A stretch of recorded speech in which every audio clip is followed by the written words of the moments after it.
Welcome to What Do Siblings Talk About? I'm Jacob, And I'm Veronica. and we're siblings. Yay.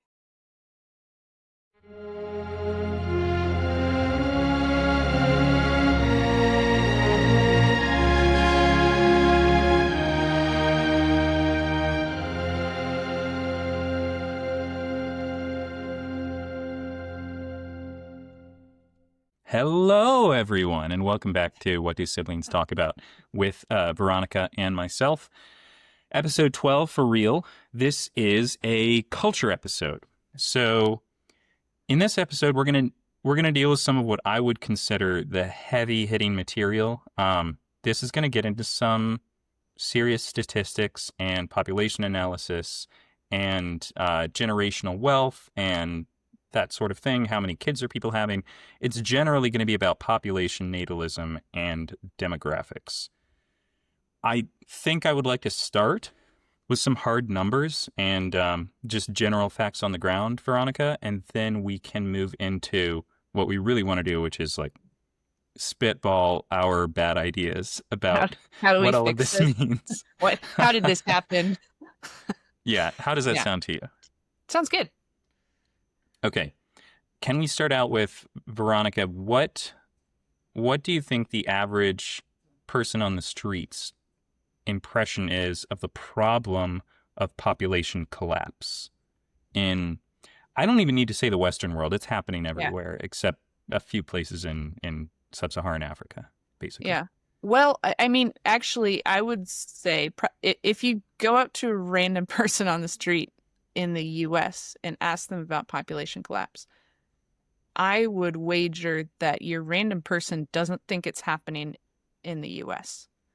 I think most people will know that it's happening in, say, Korea or Japan. But I would bet that most people in the U.S. don't think it's happening here. Yeah, I would agree with that. I think I would go further and say that the average person on the street doesn't think about it at all. Well, in part because they don't think it's happening here. It's not an issue. And if Right. if it happens to some of those little countries on the other side of the world, like Japan, we can just take it over. That's right. Well, Greenland, It'll solve Japan, our housing same problem. difference. We can just repopulate Japan. There we go. Well, good initial take, I think. I think in the U.S. we are insulated from this in part because, unlike a lot of developed countries, mostly European, but also East Asian, the U.S. has actually continued to see a significant population expansion basically since forever. The U.S. hasn't seen a significant population contraction in its whole existence as a European colony. So it is a fact of life going back 400 years at this point that the population just increases, the economy over time increases, and we're all just used to the effects of that. But Sure. Veronica, I don't know. I think culturally, I don't know exactly. It's not exactly that, like, culturally we push for big families, but in the U.S. there is a real fascination with big families. So you have all of these reality shows, like, I mean, the Duggars would be the most famous, but I think a bunch of spin-off shows from that. But my point being that there is a sort of spot in our culture where we do highlight people with a lot of kids in a more or less positive light. I think Duck Dynasty would be another example of this. Yeah, and so I think, again, that gives people the idea that, we're doing okay because there's people out there who are having, 12, 15 kids. And so obviously that's balancing out all the people who have one or two kids. And again, I think it gives the illusion that we're doing okay. And I mean, we are doing okay compared to some other places. We're not falling as fast as, Japan. Right. But a lot of this in the U.S., to some extent, we, until the last few years, we had maintained a higher birth rate than Western Europe and Northern Europe and Japan and Korea. That has changed in the last few years. The last data I looked at from the U.S. government is that the U.S.'s total fertility is about 1.61 from the latest statistics. That's 1.61 children per woman. Now, for every woman, there's roughly one man. So if you have less than two, your population is definitely Yeah. declining. But notably, this struck me because that's lower than the fertility rate in France. France is at about 1.68, and they were Well, one of the first. Mhm. but I mean, is like actual French people in France or immigrants in France? Because Well, France is France, importing a lot of high birth rate people.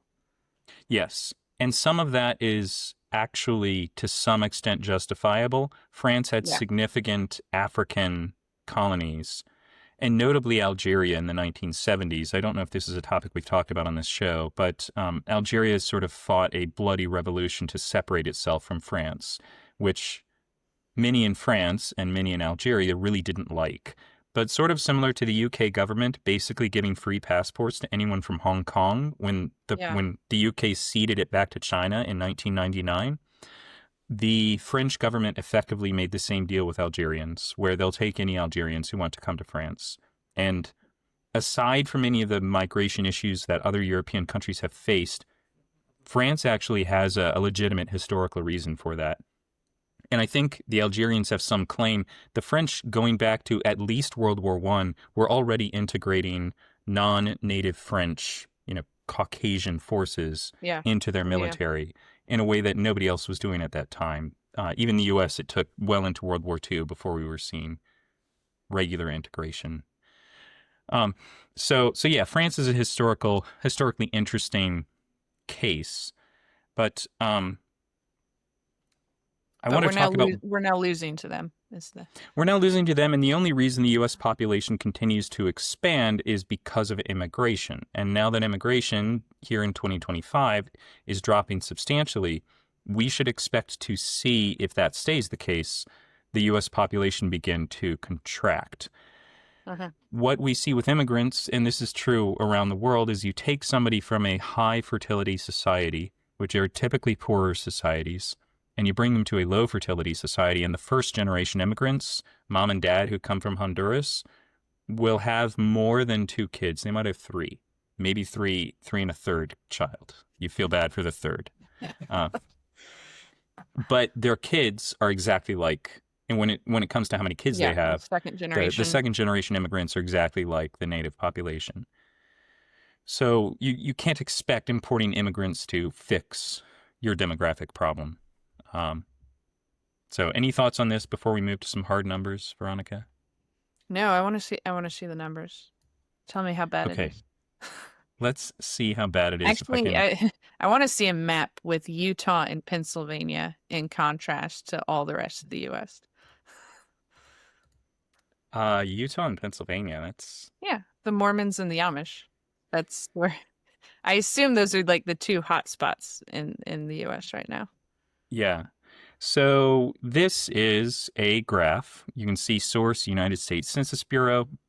For audio listeners, we are looking at if you Google Wikipedia U.S.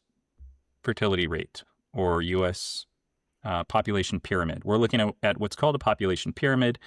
These are stacked from bottom to top, so it shows you how many living people you have within your selected group. Our selected group is just the population in the United States. These are the actual statistics as far as the U.S. Census Bureau could tell for about the 1st of December, 2023. And you can see, we mentioned this on a previous episode, Veronica, down at the bottom of the chart, your 0 to 1-year-olds. On the left Mhm. side, we actually have more boys than girls. So we mentioned this before, Right. sex at birth, more boys are born than girls slightly. But once you get above Because they about age die off. 46, you start to get women Yeah. exceeding men. Yeah.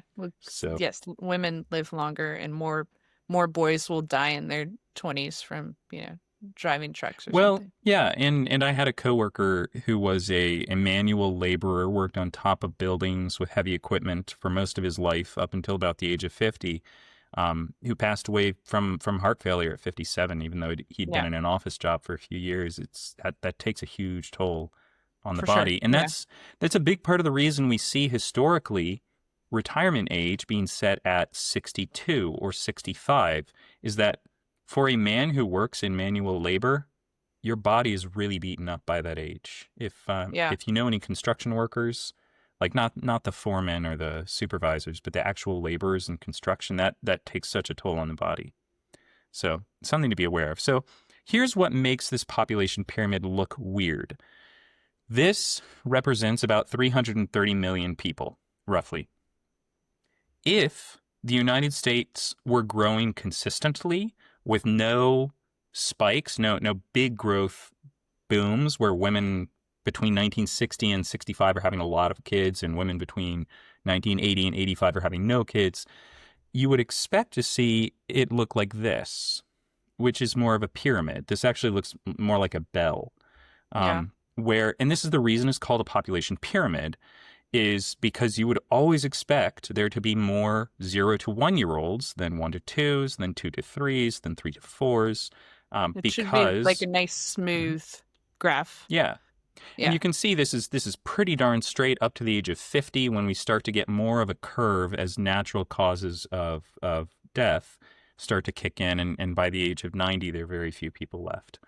So this is why it's called a pyramid, but the trouble is the US's population doesn't look like a pyramid at all. It looks like There's a a sort of a squat, well, a very squat, jagged vase. yes. Yeah, thereabouts, or a bush. It almost looks like Yeah. a bush. And there's a bulge between about right around 62 years old. That's the sort of peak of the baby boom. And then there's another bulge around 34, which is kind of the peak of the millennial generation. And the only reason there's a bulge in the mid 30s is because it was all your baby boomers having kids. It's not that they Right. were having more kids than it's not that they were having a lot of kids, it's just that there were a lot of them having kids. Yeah. It's interesting. You see this even more so in China, where there's this massive, so many people died in World War II and then in the beginning of Mao's project, that when you go decade to decade, you see like 40% differences decade to decade between how many children are born, because you actually have that much of a population difference. You had so many people die within one generation to first the Japanese invasion, then World War II, then Mao's great, whatever Mao's thing Experiment. was. Yeah, Yeah. experiment. Please rage at us in comments. So this is the U.S.'s population curve, and here's why it ends up being somewhat unhealthy. Do you have any further comments on this, Veronica, before I start talking about what this does to us? No, well, I mean, I think the other significant thing is that it's rather than being a pyramid, it is tapered at the bottom, which is Yes. bad. Yeah, the fact of the taper at the bottom indicates that this is not a like spasmodic thing where we're sort of fluctuating in and out. It's that we seem to be hitting a Yeah. point of increasing decline, which would track with East Asian countries, most Yeah. notably So Korea. I was going to say we have the bump from the baby boomers, and then we have a corresponding bump from their kids, and we don't have a corresponding bump from those kids, which is what you would Yeah. sort of hope to see is like a S shape, and we don't. Let's see if we can pull up Korea real quick. Yeah, see that that's Yeah. so much worse than the United States, where there are just no children. Yeah. Yeah. It's all going away. The bottom of their graph, their 0 to 1 year olds, is approaching the same size as the top of the graph, which is the 100-year-olds, which is Yeah. not You not can what you see want. you can see around the age of 53, they have about 450,000 living 53-year-olds, but they have just over 100,000 1-year-olds. Yeah. So that yeah, the generational decline there is just staggering. The U.S. is much healthier, but It's we still seem declining. to be a generation away. Yeah. As far as that goes. So I ran a lot of statistical analysis prior to this episode, because I wanted to get an idea of what it actually looks like here. So the first thing I want to bring up is entitlements. And this is a word that gets thrown around a lot. Anybody involved in politics will have heard the term entitlement reform. Largely, when we're talking about entitlements, we're talking about everybody who pays taxes or engages in some activity like importing stuff from a foreign country where the federal or state or local government takes a chunk out. The government then has money to spend, and they may spend more than that and take on debt. And then the government spends money not equally. It doesn't give the money back to the people it got it from. It's going to give it Right. to a particular group. It's So going I want to to talk, distribute it. yeah. So I want to talk about the relationship between what I'm going to call geriatric entitlements, so money that the government's giving to old people, versus child entitlements, so money the government is funneling to young people. Children. So, and I'm going to focus on under 18. Um, so, Veronica, did you see the notes I put in about federal I did. government entitlement spending? Yeah. Yes. Yes. So, So of all the 45. money, yeah, It's wild. 45 geriatric versus 45% to old people versus 7% for kids, which is insane because you think like SNAP and things like that are massive programs, and they are, but they're tiny compared to what we're giving to retired people. yes. So, I mean, just think about that. 7 times 6 is 42. So the federal government is spending $6 on old people for every $1, more than $6 on old people for every $1 it spends on young people. Which, if you're trying to build a society that looks to the future, this seems backward. Now, Backwards. Yeah. the federal government issue is a little bit weird because everywhere in the developed world, we've seen entitlement spending grow. In the U.S., the big entitlement kickoff was the Franklin Delano Roosevelt era, and all of this federal government spending came in then. Social Security, Medicare, Medicaid, or at least their precursors. And the federal government initially started focusing on retirement spending, taking care of the terminally ill, and this sort of thing. And it kind of left it more to the states to handle other kinds of spending. So the states, for their part, they also spend money on the old, but they spend more on the young. The trouble is when you Yeah. start running it all together, total government spending, on average in the United States, the latest numbers I have are for around 2022. But in 2022, if you add together all the money that the federal, state, and local governments spend on the average retired person, that's about $45,000 a year. And on the average child, it's about $21,000 a year. To So roughly this, double. yeah, a little more than double. So this to me speaks of a set of priorities, which I think is part of the problem. But the trouble is when you look at a population pyramid like the US's, or even worse, South Korea's, you now have a political system that privileges the elderly, and most of your population is now elderly, and you have representative government, popular sovereignty, where it's your people who are deciding your policies. How are you going to fix that? This is the problem I Yeah. feel like we're stuck in. Yeah. Yeah. Because if you're voting by majority of your population, then until that huge bulk of old people die, they'll always have the voting majority. So unless all of your elderly population is like incredibly philanthropic and votes sort of against their own interests, you're gonna be stuck. Yeah. I mean, I don't know. I was looking at these numbers after you'd shared them earlier, and my first thing was, why are we spending anywhere close to this amount of money on elderly or children? Like, it's a massive amount of money to spend on anybody. Yeah, central planning is always a bad idea, but taking power back from the central planners is almost always impossible. So Yeah. it'll take something big. I do want to let me throw it out there before getting into more numbers. I think there is going to be a moment of opportunity.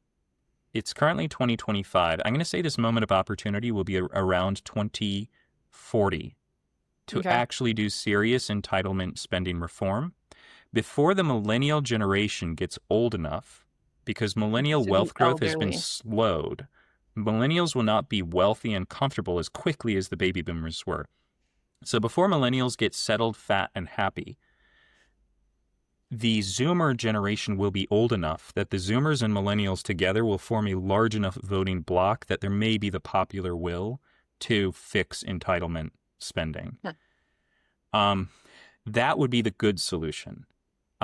Because in 2040, more than half of the baby boomers who are currently alive will still be alive, and they will still be voting to get old people paid more and more out of the federal and state pockets.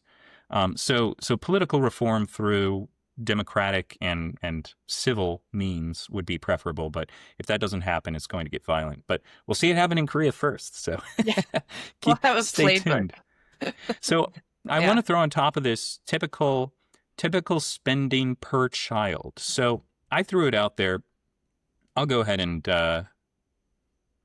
move my littler screen here over, just for anybody watching. So federal spending, all government spending per child, 21,000. All government spending per senior, 45,000. Now look at this. This is again, I'm ballparking some things, but typical family, when they have their first child, per year, they're spending about $19,000 on that child. Now, if you could balance out the government spending, you could basically make children free.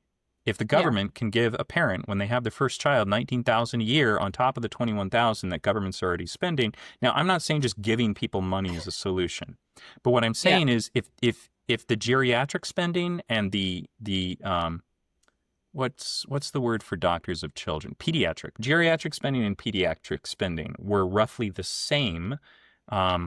We could potentially look at making children something like effectively free for the first child.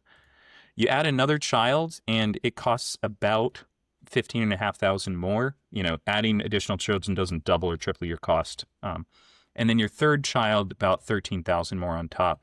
But a family with 3 children is under the age of 18 is looking at spending about $40,000 a year on raising those children. That's a huge financial problem. We talked in a previous episode, I think, about, do you remember, Veronica, median single wage earner income in the United States? Yes. Yeah. Do Yeah. you, And do you recall what that number was? Don't remember off the top of my head. About $57,000 a year. Okay. So if you're making $57,000 a year, you cannot be a single parent without welfare. Yeah. And you can't raise 3 kids. I mean, you really can't raise 1 kid on $57,000 a year almost anywhere in the United States. So you're looking at, you need both the husband and wife, or whatever your arrangement is, you need 2 incomes to raise children. And then who's raising the children? Right. So the problem sort of compounds on itself. Yeah. Any more thought on this before I get into the weeds on FICA taxes? Everybody's favorite topic. No, let's go there. Or 401ks. We can hit Yes, them well, first. I think these are linked. These are linked problems. So I'm going to start this with a little story of, until I was about 30 years old, I worked unusual jobs where I was either working in a foreign country or had unusual costs of living paid for, or I was working an hourly position.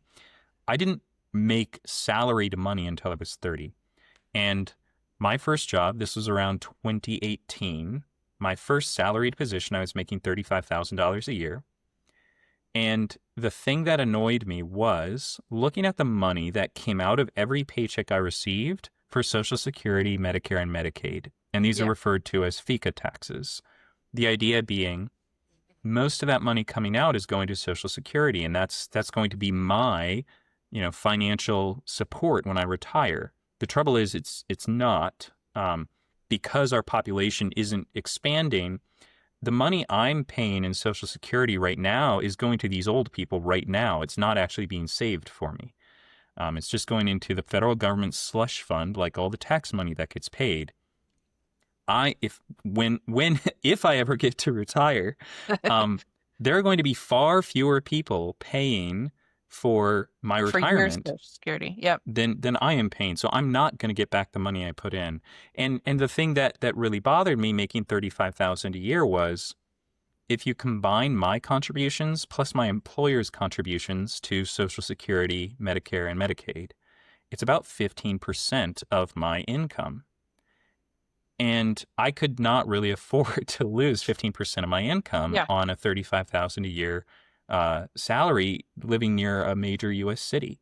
Yeah. That's just really hard to do. Now, so so first off, the poor are paying a significant tax burden. The working poor are paying a significant tax burden. I want that to be clear. All the people out there who say, "Oh, all the wealthy pay all the tax," they're only counting payroll taxes. They're not counting FICA, but FICA is just as much a tax as anything else. But it Uh-huh. gets far, far worse. The reason being, well, let's say you are a wealthy person. You make more than $174,900 per year in payroll income. Well, you're so rich, we can't let you contribute too much to Social Security because uh, we're not going to hold that much money for you in the future. That's nonsense. The fact is, your Social Security tax gets capped above $174,900 of income. So if you make $1 million a year, you're only paying the same FICA taxes as somebody who makes $174,900 a year. So what this means is, as a millionaire, you're not going to you're not going to lose 15% of your payroll to FICA taxes. You're going to lose about 2%. So Yeah. in fact, the working poor and honestly anybody making under 175,000 can be counted in the working poor in this case are taxed much more substantially than the wealthy. And that to me is just unbelievable. In fact, if you run the numbers, somebody making $1 million a year because of this cutoff on Social Security taxes is saving about $100,000 a year in tax burden that they would otherwise pay because we cap their Social Security taxes. So Yeah. when it comes to entitlement reform, this shouldn't just be about less spending on the elderly. It also needs to be actually considering Social Security, Medicare, and Medicaid just as much taxes as anything else, and actually at least evening out the tax burden between the poor and the rich. Any thoughts on this, Veronica, before I get into stocks? No, well, I mean, I would say it's equally frustrating. I had the same experience where, I mean, essentially, when you get your paycheck, it's just sort of expect a third of it to be gone for various things, which Yeah. is insane. And like you're saying, even I mean, even if we taxed poor people and millionaires equally, which we don't, but even if we did, it's much more significant if you're making, $50,000 for a third of it to be gone than if you're making Yeah. $500,000 for a third of it to be gone. So if you want to talk about helping, like lifting up the lower classes, we've got it almost exactly backwards in how we're balancing the taxes right now. Yeah. I completely agree with you. I'll get to total tax rate later, but to emphasize your point, yeah, losing 35% of your paycheck every 2 weeks or every month when you're making 35,000 or 50,000 a year is way more substantial. When I was making 35,000 a year, I was sharing housing with someone and paying, I think at the time, about $800 a month for rent. That $800 a month was half of my take-home pay. Yeah. Now, Yeah. if I And had then been you making, go, what if I need to save? What if I want to get married? I want to have kids. I want to like upgrade my life in any way, like get a nicer car, get a nicer, like you have no savings if half of it is going to housing because the other half is going to clothes and food. yeah. Yeah.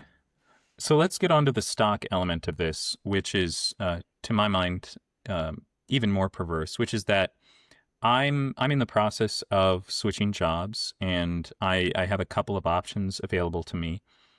Both companies that I'm looking at, especially a larger one, there's a high likelihood that my total compensation that I will be offered will actually be more stock than actual payroll income.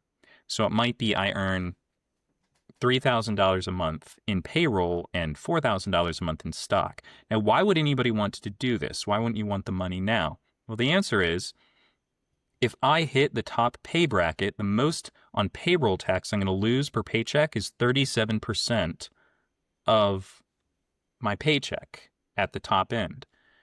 The most I'm ever going to pay on stock that I receive is 20% tax.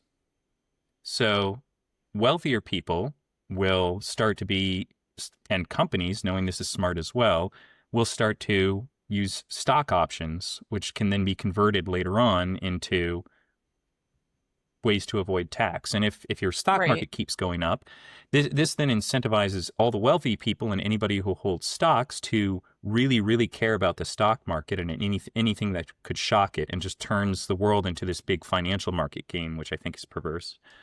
So the wealthier are receiving a lot of this. Somebody earning $1 million a year might be earning $600,000 of it in stock.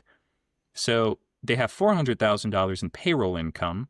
On about half of that, they're going to be paying the top tax rate of 37%. But on a majority of their income, first off, they're not paying any Social Security tax. And then secondly, they're not even paying the top tax rate on $600,000 of their income. They're paying about half the top tax rate on a majority of their income.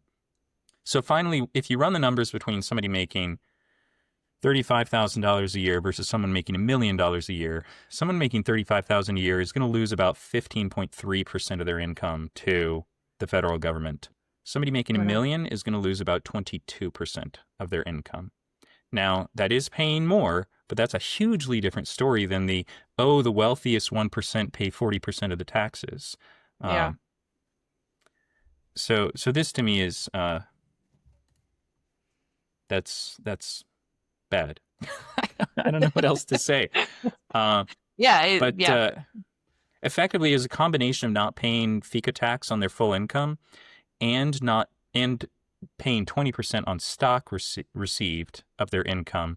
The wealthy save about $1 million. A person who earns $1 million a year will save about $211,000 a year of taxes that they would otherwise pay if we would at least balance the tax rates, make them pay the full FICA tax, making them pay the same tax on stocks that they receive as on pay that they receive. So I do have some sympathy for the Alexandria Ocasio-Cortez types who are like, the rich don't pay their fair share. I think there's a degree to which that is true, or at least we're making the poor pay way too much.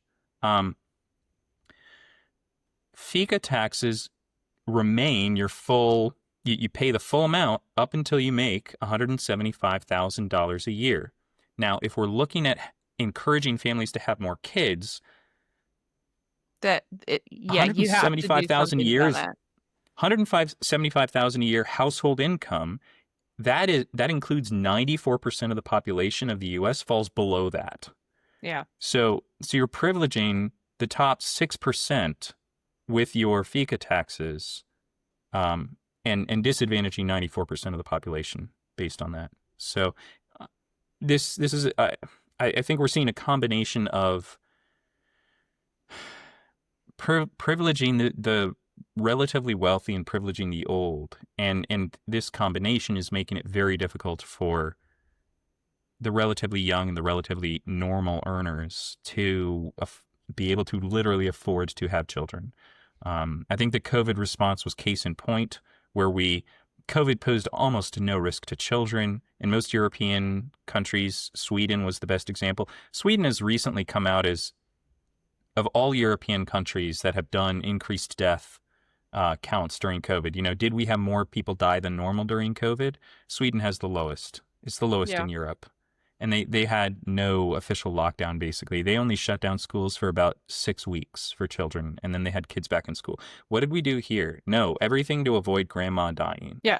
Well, because we treat the elderly like the most precious members of our society, and it's not. Yeah, we need to at least equalize that between the elderly and then people who are childbearing age and children. Yeah. All right. Just so people can see our beautiful, beautiful faces better here. All right. Okay. Thank you, Veronica, for letting me vent a little bit. I will admit, I already had some of these feelings, but doing research for this episode just made me more angry. I'm working on writing a piece as well right now about some of the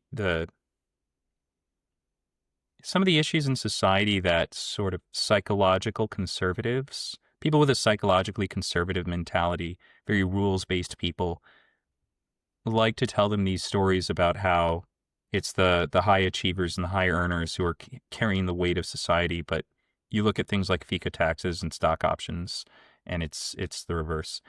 The one other thing I want to throw in is the perversity of 401ks. So you work at a little job, you're not going to get a 401k. You got to save for your retirement, or you have to work until you die.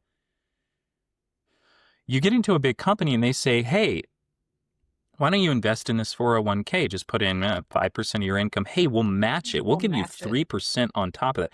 Now, how can you possibly turn that down? Free money? And then when you move jobs, you can cash out if you want. You're going to pay a lot of tax, but it's still free money.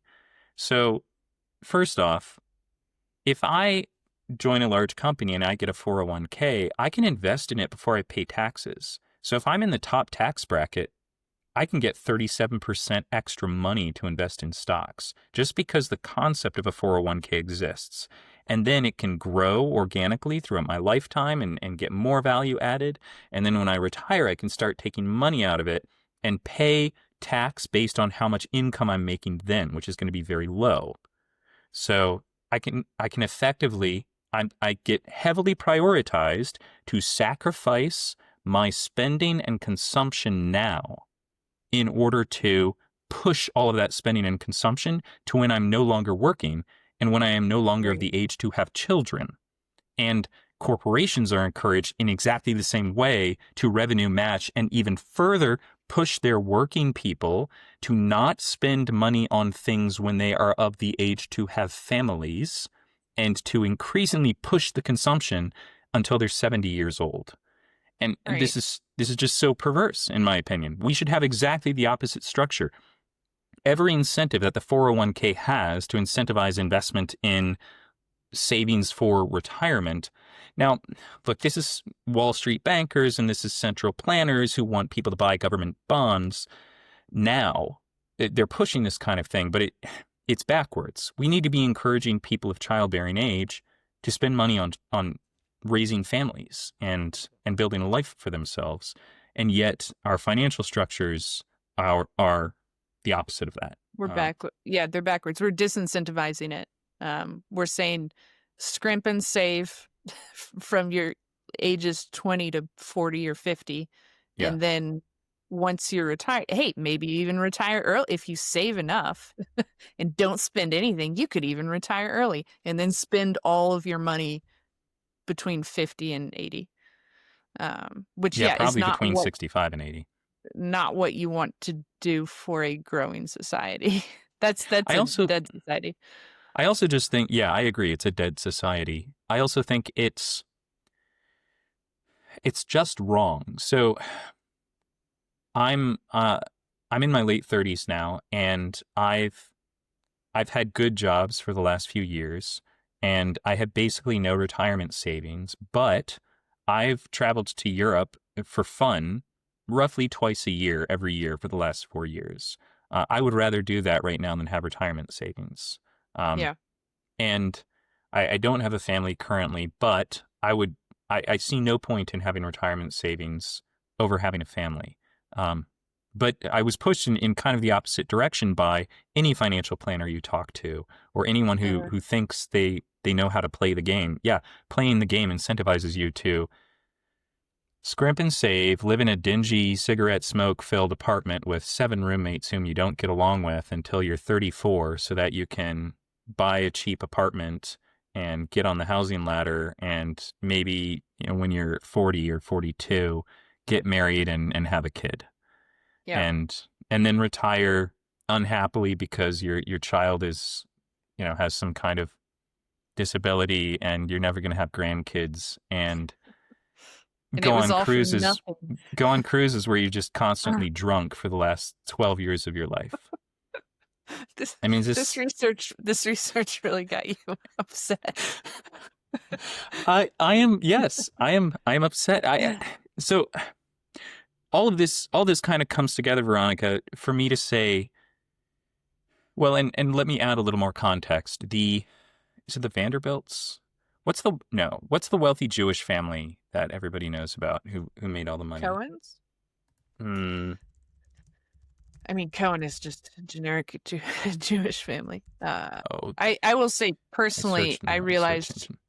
early on that it was more beneficial for me not to contribute to 401ks, and I like either save money for myself in other ways, or spend that money to things that would be beneficial to me now, rather than saving it for 40 years or whatever.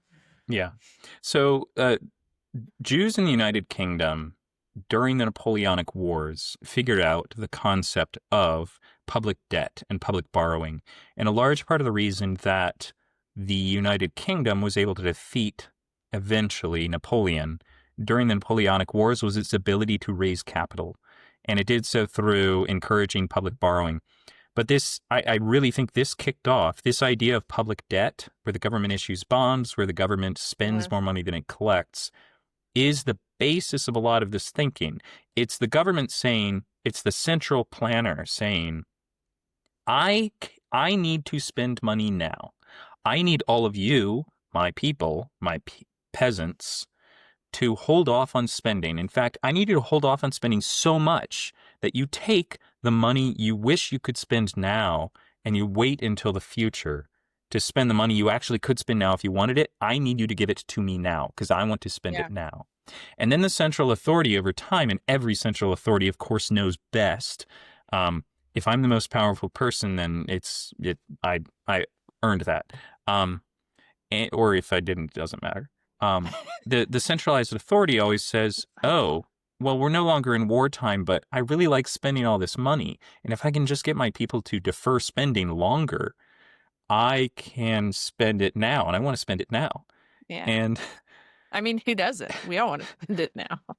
well, but they heavily when you incentivize individuals and businesses enough to not spend it now by tax credits and 401ks and stock preferential options for stock investment, you do push people to that kind of behavior.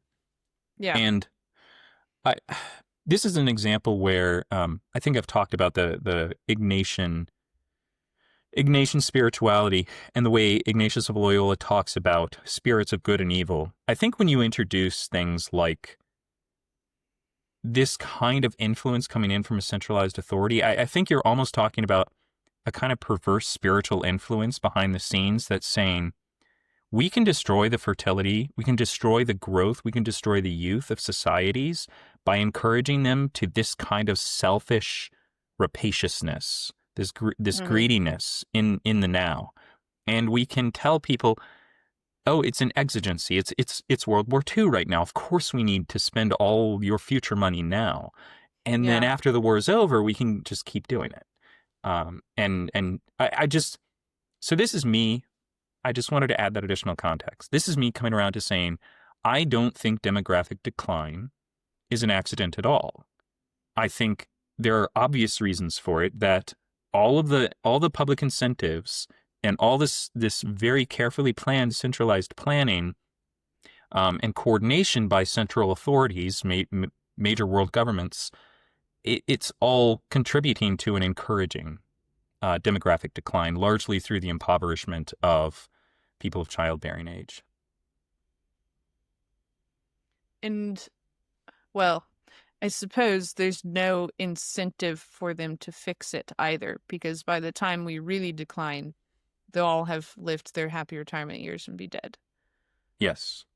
Yeah, I recall hearing about an excerpt from or actually hearing an excerpt from some BBC meeting between a Labour politician and a Tory politician who had served in previous governments, talking about the problem of immigration and how neither party had been able to do a thing about it, and both of them just kind of laughing and saying, "Well, that's too bad. Too bad we couldn't do anything about it."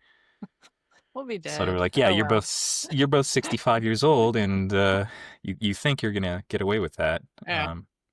Nobody gets away with anything. Let me just throw that out there. Okay, shall I push things on, Veronica, or do you have other? So, well, okay. Going back to what you said earlier, we have we have to go through this for another 15 years before we have a chance of real reform. That's in the US. I think we'll Yeah. see, and maybe we will be the beneficiaries of East Asia and Europe, where we'll see we'll see what the alternative is to doing it politically. Yeah. I don't know if that fills you with hope or I whatever. mean, not really, but I just based on, I don't know. I think it's the sort of thing where if you can sit people down and walk them through this and what's wrong with it and sort of the logical steps to fix it, um, then maybe we get somewhere.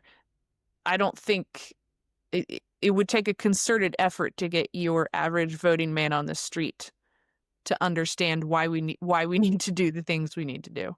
And even if they see the example of, say South Korea falling apart or uh, countries in Europe falling apart, like to get everyone to the point where we all agree, like, yes, this is the solution, I think that's a huge upward battle.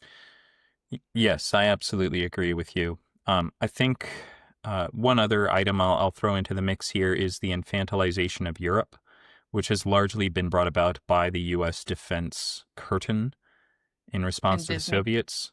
And I think the U.S. did this partly on purpose, that U.S. military and government planners wanted to be able to control Europe because they were greedy, bad men to some extent. Like everybody's got good Yeah. and bad, okay? So I'm not saying they were all evil, but post-war Americans treated Europe pretty badly, and to some extent, I think, felt good about America being the global force and basically encouraging Europe not to develop its own defense.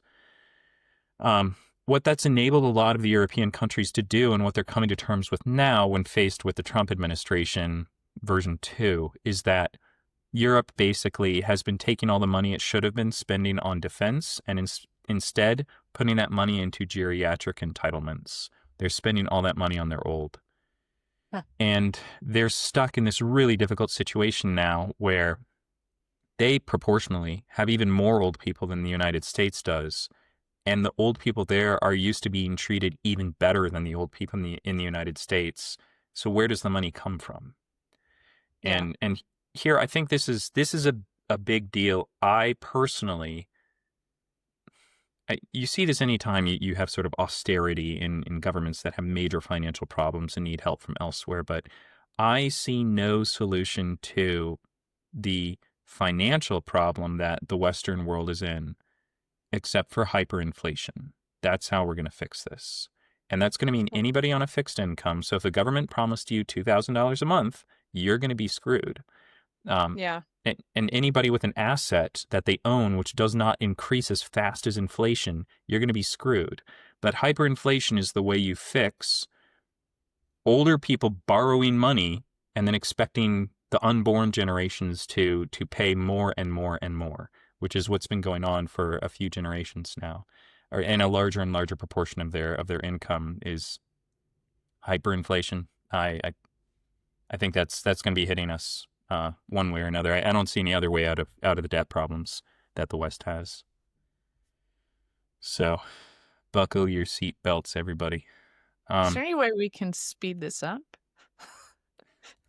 I want to get over the roller coaster faster. Yeah, in general, this kind of problem is something you want to get over sooner rather than later, but I don't think that's going to happen.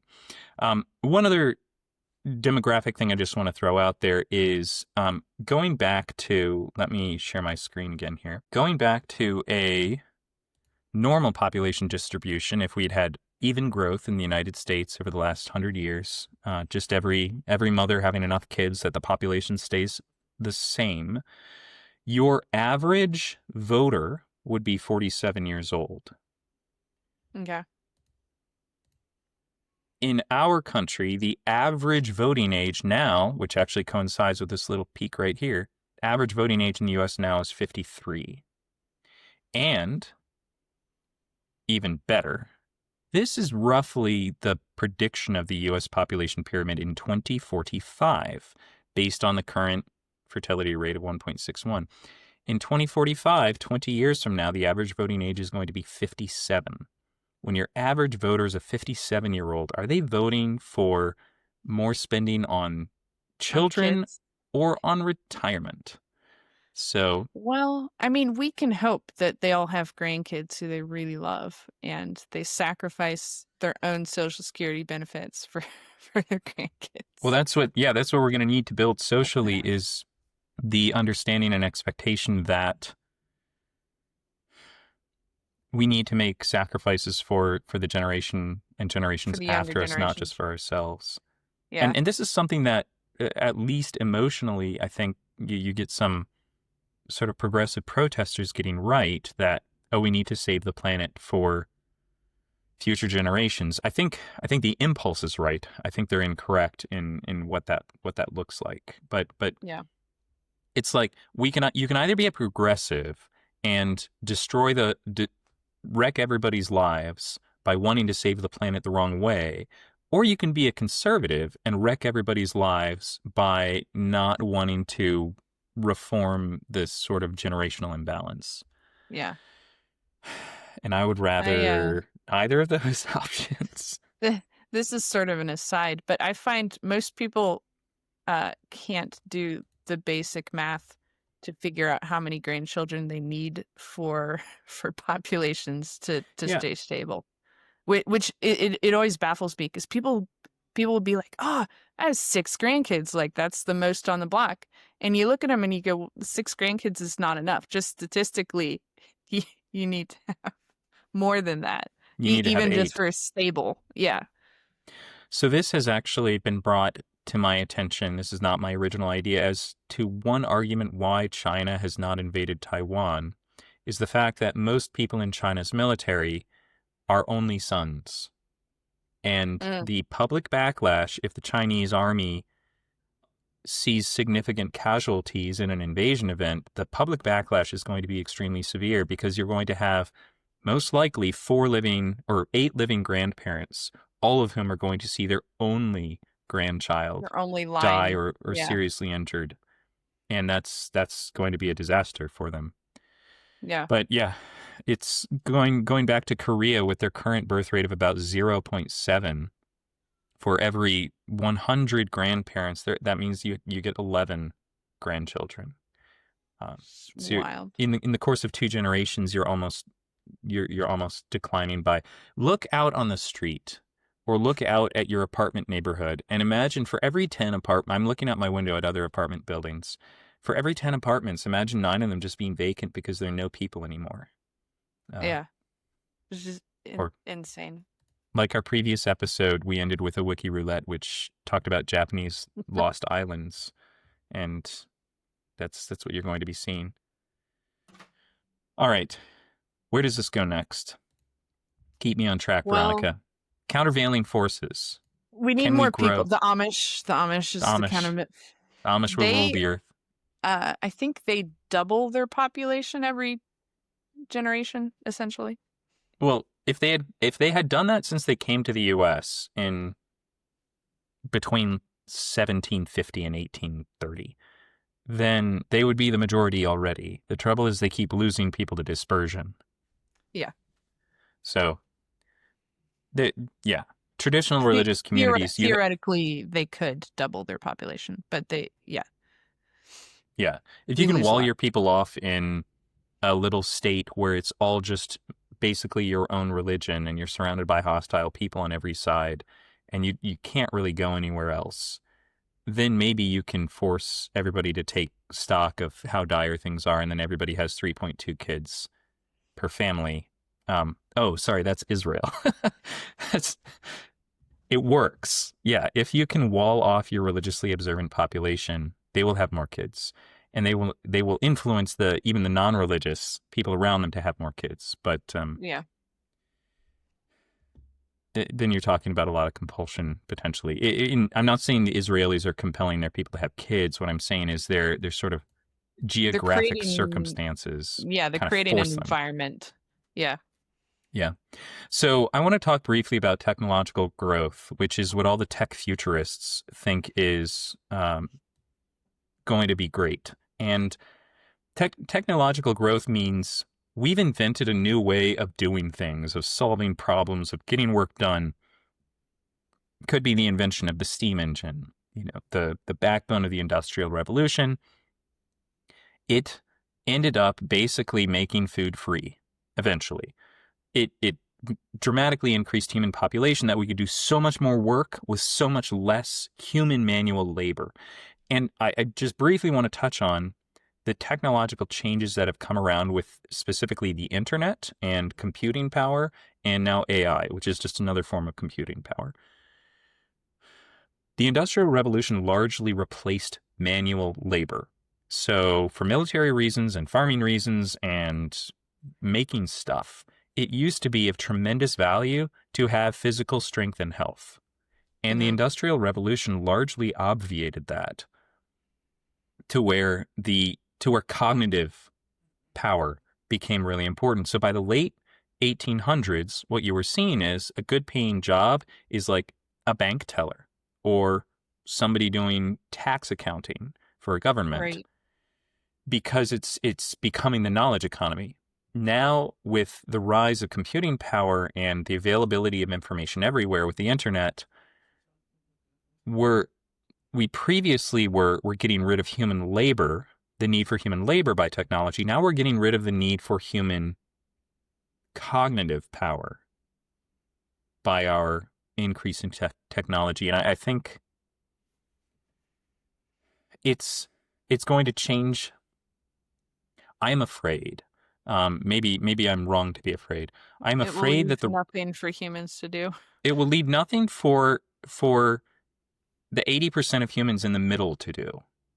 Uh, You're going to continue to need people to do dangerous jobs like run oil rigs or right. be a high wire electrician. Manual labor jobs which require a lot of physical componentry and skill and are unique in ways that it's going to be hard to get machines to do them very effectively for us. Right. That's going to be 15% of your population. And then 5% of your population are going to be your super, super smart people who can use the new tools the best.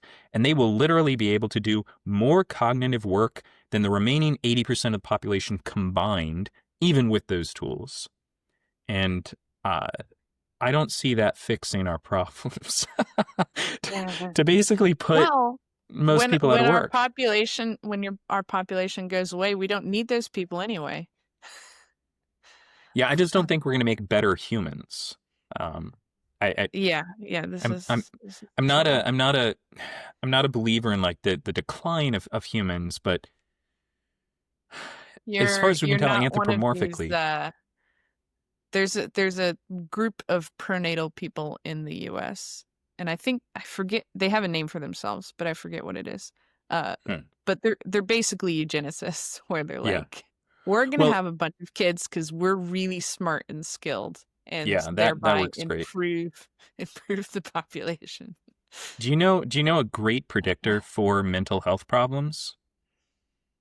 Mental health problems correlate very, very well to IQ. So the smarter you get, the more likely you are to be crazy.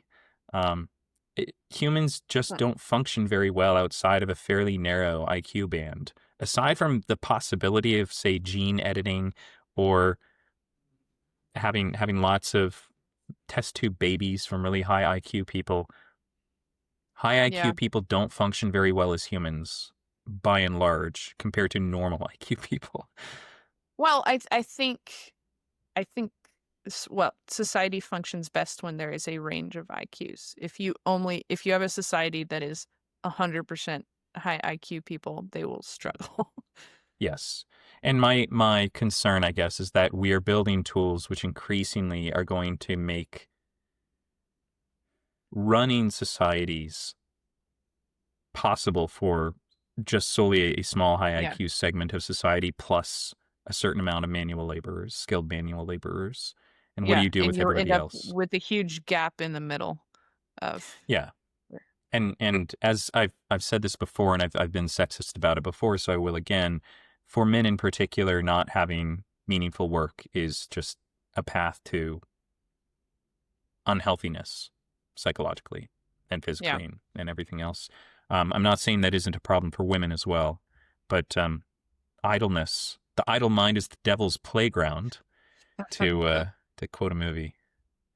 Um, so, do you have other thoughts on the technological revolution and this sort of thing? No, I mean, obviously there are really good things coming out of it, and there's some things. Like the other day, I was looking at an article in, I believe it's Japan, who they created a bathing robot, which is basically it's like a little pod, and you can put someone in it, and it'll wash them. Um, and I don't want to put all my these baby in a baby bathing robot. I just all, don't well, trust all that. these comments were like, oh, it's so dystopian, it's horrible. But Japan really needs it because they have this elderly population, and I mean that takes a chunk of caregivers to bathe an 80-year-old however many times a week. Um, so I don't know. I look at some of those things and go, okay, that is actually maybe they're slightly doing it out of desperation, but that sort of thing could be helpful because it's essentially creating a bathing robot is like, Yeah. and it's an advance on the Industrial Revolution. We've just moved that one step further, where machines are doing manual labor things. So that side of it, I think, can continue to be helpful. The problem is, like you're talking about, when AI is taking over the intellectual labor, we could get into real trouble. I think we already are in real trouble. Yes, I agree with that. To the Japan point, I am viscerally very attracted to Japanese culture, and as a result, I my YouTube Shorts feed, it occasionally has, American in Japan wandering through the streets finding a nice ramen Yeah, shop videos. But I have increasingly found these difficult to watch, knowing what I do about demographics, because every time a video reviewer walks into a Japanese ramen shop, the people running the shop are 90 years old. yeah. And you can see Japan's stark demographic problems right in front of you. So, well, I'm not here to fix the world. I'm just here to complain about it. No, no, Uh, there should be a solution. We just need to have a bunch of babies. yeah. Do you feel like marriage is important to that? To having children. Yeah, to fertility, to the future of population. And Well, and by marriage, we can even just say, like, we don't even need the religious thing, but like yeah, at generally permanent, stable unions between a man and a woman. yeah. No, I mean for sure, because if you have some sort of stable relationship, whether it is state blessed or church blessed, or both, um, that is going to, I think, increase your likelihood of having more children, right? The more, uh, because if you're sitting there going, okay, my spouse could leave me in 5 years and I could be in really shaky financial uh, circumstances because of that, then you're going to say, well, only going to have one kid because Yeah. that's the amount of risk I can tolerate. If you're sitting there going, I know my spouse, is pretty much guaranteed to stick by me. Stuck with me. They can't leave. They're hitched. I think that ups your risk and our risk tolerance. And then you say, okay, I know this is a permanent relationship. Uh, and therefore I'm going to risk bringing more people into it. That's a good I point. mean, I think that's basic common sense. The psychological literature, to use a buzz phrase, is also very, very strong. I think most people will have heard at least casually at this point. This is not like population decline. It's obviously clear that children growing up in a household with their their own father and mother, their own birth father and mother, is just far and away the best environment for children when we're looking at any kind of long-term For sure. success. Yeah. Grades in Like, school, getting to college, graduating college, getting a good job, living a stable lifestyle, avoiding drug problems, avoiding homelessness, avoiding suicide. Everything is dramatically better if we can keep kids with the if you're in a parents who gave stable birth. home. Yep.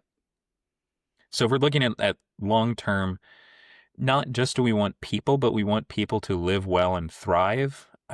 Marriage, religious marriage, secular marriage, as long as this is very stable, I think is a huge player in this in this Yeah. field. Yeah. Well, and it's sort of the whole, I don't know off the top of my head what the divorce statistics are currently of like what percentage gets divorced, but it goes back to something you touched on earlier about how much of a selfish society we've become, that you prioritize like me being perfectly happy, and therefore I'm going to get a divorce because whatever is going on, um, over I'm going to stay with this person for the rest of my life for both for our good, but also for the good of our children. Yes. I think I've maybe spoken with you, but I've had several experiences with married friends or colleagues with kids going through divorces and just taking no account at all for the impact this is going to have on the lives of their children, not just in the Yeah. short term, but in the Yeah. medium and And long term. I mean, the selfishness I think is a significant problem, certainly in the US, probably most of the Western world. And it's sort of, I don't know, it's fascinating to me. I was having an argument with someone about abortion, and uh they were sort of positing the position that a mother being depressed or sick, essentially inconvenienced by her baby, um, was an equal evil to killing the baby. And it just sort of it just sort of shocked me because I don't know, from when I sit here, it's very clear that killing someone is much worse than someone being depressed or physically inconvenienced. But to the person I was arguing with, that was not clear at all. And Hmm. I think it's this sort of ingrained selfishness in society where you give an equal weight to um, something like a mom having depression compared to a baby getting killed. It I don't know. It's just sort of wild to me. But Yeah, I think that also highlights the. This is going to be very male coded of me, but the I want to stress the tremendous value of emotions and feelings and desire. I really think that's core to what being a human is all about. We're not machines, and we're meant to love and to find things draw us and push us, and that's what brings life to the world. But when I am in the when I am in personally, I'm speaking from my own experience. When I experience myself being depressed, it casts a pall over everything in my life, including my memories, including my thoughts about what my future will be like. Being in that kind of emotional state will make me make bad decisions if I'm not able to like bounce it off somebody who's not in that emotional state. Um, and allowing my current depression to unfettered let me make significant decisions that are going to impact the rest of my life and potentially the rest of other people's lives, say an unborn child.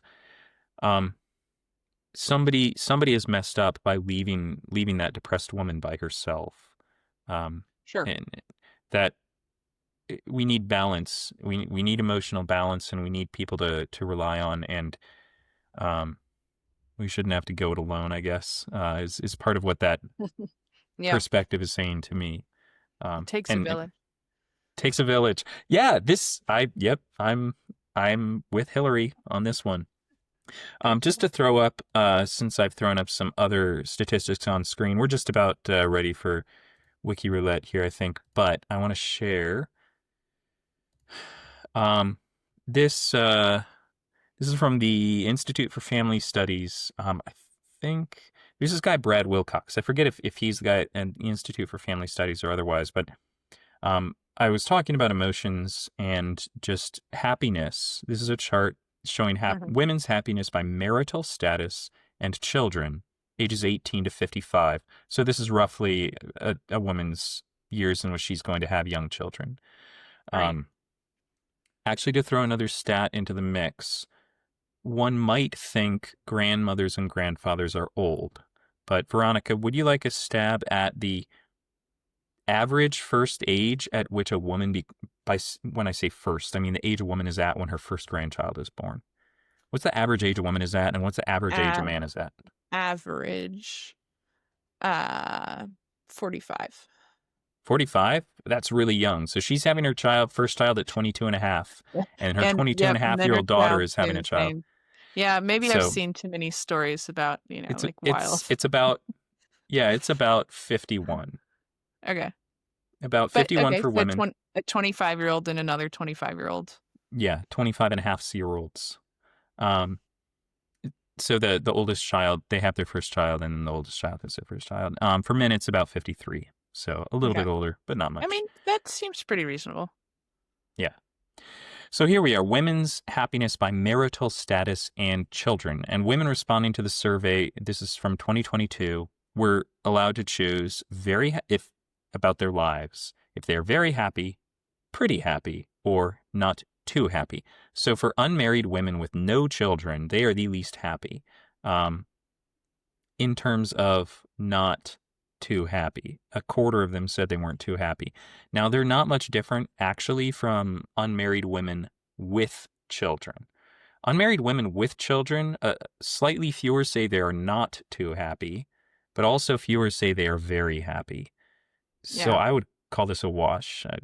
Thoughts on that, Well, Veronica? I mean, I think that's what we were just talking about.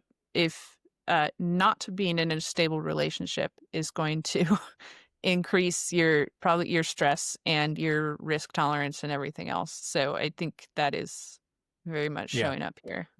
So we can throw this together with the whole marriage question and the children question of it looks like from this survey at least, having children has relatively little effect on a woman's happiness.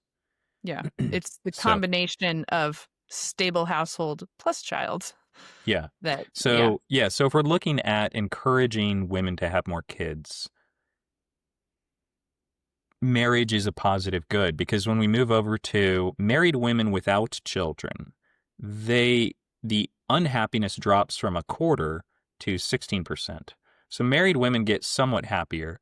They're not a huge amount happier, but then married women with children, the not too happy ones are down to 12.9%. So you cut your very unhappy women by half, and then your very happy women with children are 39.5%. So you almost double your Yeah. likelihood of being very happy if you're married with children. So if we're looking at a pro-natalist policy, and also We wanting need to humans to do, yeah, thrive, stable relationship with the kid's father in the home, helping to raise the kid. Women generally, of course, this is averages. Women generally just much happier in that scenario. for sure. Do they have a matching statistics for men? Probably, but I don't have it Okay. pre-queued. It's I was maybe just something we curious. could look into later. Yeah. And I'll just throw in a historical observation since that makes me feel smart. That I don't think I don't think Western civilization has seen a population decline like this, and I think I've brought this up previously, since the Black Death in the mid Mhm. 1300s hit Europe, and it hit Southern Europe worse. But significantly, that's where you saw a lot of the beginning of the High Renaissance and the Enlightenment starting to grow, and then boom, you get the Black Death, which, for those who recall COVID, cytokine storm is when you have a disease which causes the immune system to overreact, and you can actually Mhm. kill people. So you can get a virus that depresses or a bacteria that depresses the immune system, but then the mechanism of mortality is that it stops suppressing, the immune system comes back so hard, it starts fighting your own body. And the Black Death was largely a cytokine storm event, which means that the younger you are, not typically, the stronger your immune system. Yeah. So while a lot of people died from the Black Death, unlike COVID, it much more substantially killed the young, which is your next generation of people who are going to have kids. So notably in places like northern Italy, where they had huge industrial development, I mean, non-industrial revolution, but, getting back to like your Roman era of stuff and producing artists like Dante. The population of Florence, for example, that's not really northern, but Florence didn't return to its 1348 population until, as far as I can tell, around the 1860s. So when you're looking at major population collapse, and they lost maybe as much as 60% of their population, Korea is easily going to lose more than 60% of its population, South Korea. You're looking at 60% of the population loss. You could be looking at a future where it takes 500 years to get back to that. Yeah. Now, Do you think, I mean, this is a morbid question, but do you think COVID perversely may have stalled all of this because it took out so many elderly?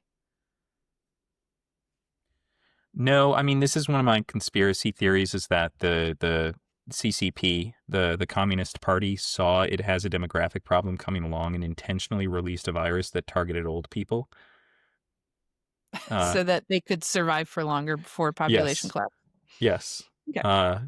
But I mean, 15 years ago, I predicted the CCP was going to start promoting euthanasia. Yeah. But COVID's much more subtle. Again, this is I me with mean, my conspiracy theory hat. Please don't take too seriously. Uh, Canada's already doing it, so yeah, Canada, gosh. take yourselves out. All right, And they don't have a huge population to begin with. let's run a quick round of Wiki Roulette. Are you ready, Veronica? Wait, we're not going to talk about solutions. We're just going to leave everyone really depressed. Are there any solutions? Jesus. I don't Come know. to Jesus. Everybody get married and have kids. Yeah, I'd be hand out money to young people. That's my solution. Everybody under 50 gets no taxes. Yeah. I think financial incentives for having kids is really important, but I think incentivizing and there's a limited degree to which a government can do this because a lot of the government's power is negative. Yeah. But incentivizing healthy families, and like I said, I don't think the demographic collapse is an accident. I think it's this It's a designed centralized power wanting to spend money and use resources now and sacrifice the future for it. And I Yeah. think it's being pushed that way by a perverse the World Bank. spirit. So if we can recognize that and say, hey, our incentive structure is not just that we don't have an incentive structure that encourages families and children. It's that our incentive structure, and I've already talked through it, our tax code, stocks being taxed less than payroll income, FICA taxes being so high on the poor and working middle class, and being removed for the wealthy, 401ks being encouraged, and tax incentives for corporations to encourage 401ks even more, and in general retirement savings. All of these are explicitly antinatal. So you need to stop those. And then we also talked about the fact that we're just spending substantially more on the elderly than on the young.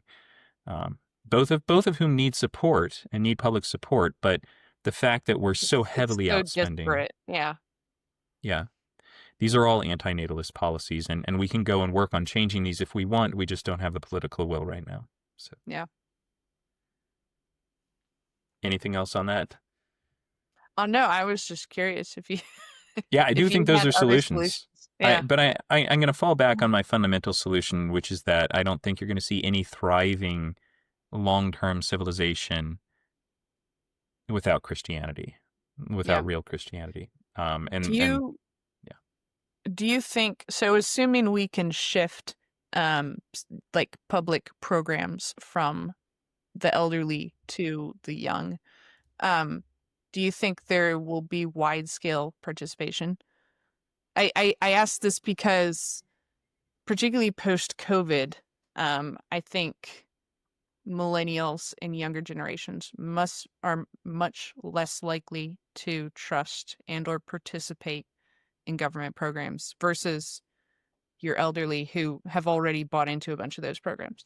So I guess I'm just wondering if you say, expanded SNAP and nutrition benefits for everybody, would people actually buy into that, or would they look at it as sort of untrustworthy because it's coming from the government? I mean, if you make it easy enough, it's hard to turn down money from the government. I wasn't really a fan of It's true. the free The free government $600. money during COVID, but I certainly cashed mine. Yeah. So Yeah, yeah, I I think if you're suppose. talking about free money, I would say that.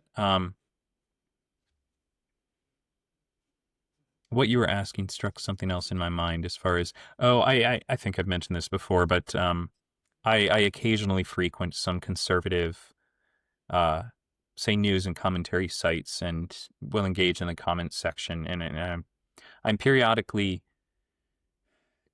infuriated by reading an article about entitlement reform and then Mhm. seeing people in the comments say, I paid into Social Security for 50 years. I deserve my fat check. Screw people who don't. I earned this. I Yeah. played my part. Okay, let's say you were part of a war effort to expand the glory of your country, and that was really great. And then you contributed to it. It seemed like it was okay, although there was a lot of life that's not so great. And then it turns out you're interning a whole class of people and like trying to exterminate them as a race, and they're being treated like rats and fed poison. Do you then have to say, do you then say to yourself, I played by the rules, I did everything right, this is all fine? Yeah. I'm of course describing like what a German, the kind of whiplash a Yeah. German would have, like going through the Yeah. 1920s and like trying to play by the rules and then finding out how bad Nazism ends up at the culmination. Yeah. The fact that you played by the rules of the existing system doesn't make you a good person. Yeah. If the existing system is serving people well, then bravo. That is admirable, and hopefully justice will get you what you, to some extent, I will say, have earned. Although the question of whether you being able to follow the system in the first place is something you did by yourself is also questionable. Yeah. That's a bit Pelagian. But the the idea that you can say I played by the rules and I deserve my promised Therefore, reward, yeah. yet without taking into account anything else, how does this impact other people? I think the African American population in the United States is a great case in point that from 1970 to 2015, we went from a situation where in 1970 there were about 40,000 black males incarcerated, and in 2015 there were 400,000 incarcerated. Um, how is that good? How is that something? We're doing something terribly wrong. Hmm. Meanwhile, the number of black males in universities from 1970 to 2015 declined slightly from about 410,000 to about 370,000. That's a Yeah. society that's not working for a whole massive group of people. Um, but good, you played your part. You deserve your paycheck. Good, nice. Yeah. I'm glad you care about the Yeah. things that matter. Yeah. No, and I mean, I get it. Like, I would love to see my Social Security money back when I get to 65. But yeah, at some point, everyone has to go, hang on, we're gonna stop the train. We need we need to get off this before we all just careen into societal collapse. Amen. Okay, Can't say now we much can more to go that. look at Wikipedia. Okay, let's do just a quick round here. And three options are thoughts. SOX7 is a protein that in humans is encoded by the SOX7 gene. Do we want to try to say something about this or re-roll, Veronica? Uh, what does SOX 7 do? Sure, we could talk about this. Oh no, I knew you having some medical connections was going to doom me. I mean, if you want to you're in charge. If you want to re-roll, you can I am re-roll. not in charge. I'm just clicking the buttons here. Do you want to give us a quick read and thoughts on the first couple paragraphs here? So, this gene encodes a member of the SOX family of transcription factors involved in the regulation of embryonic development and in the determination of cell fate. Let's see. I'll try to skim it and give you the interesting parts.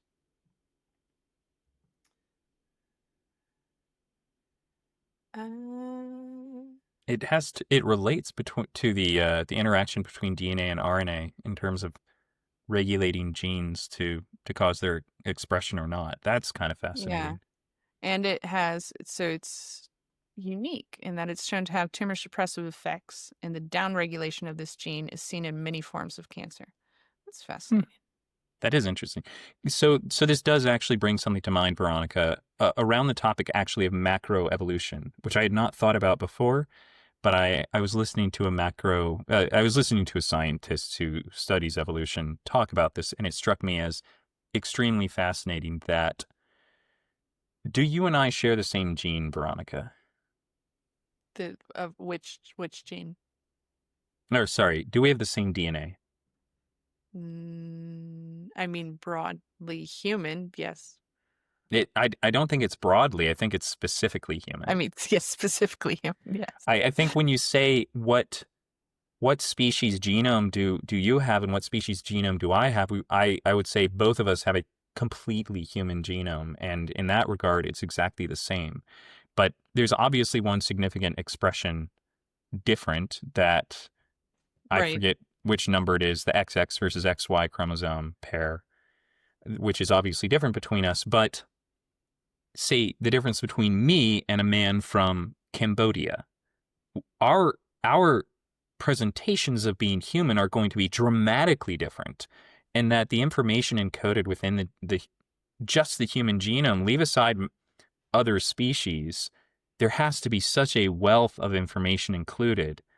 The fact that I look incredibly similar to and bear incredible similarities to my parents, my genetic parents, is really fascinating and not something I'd really thought about before. Um, and the interaction between individual similarity and differentiation compared to the species being the same all the time.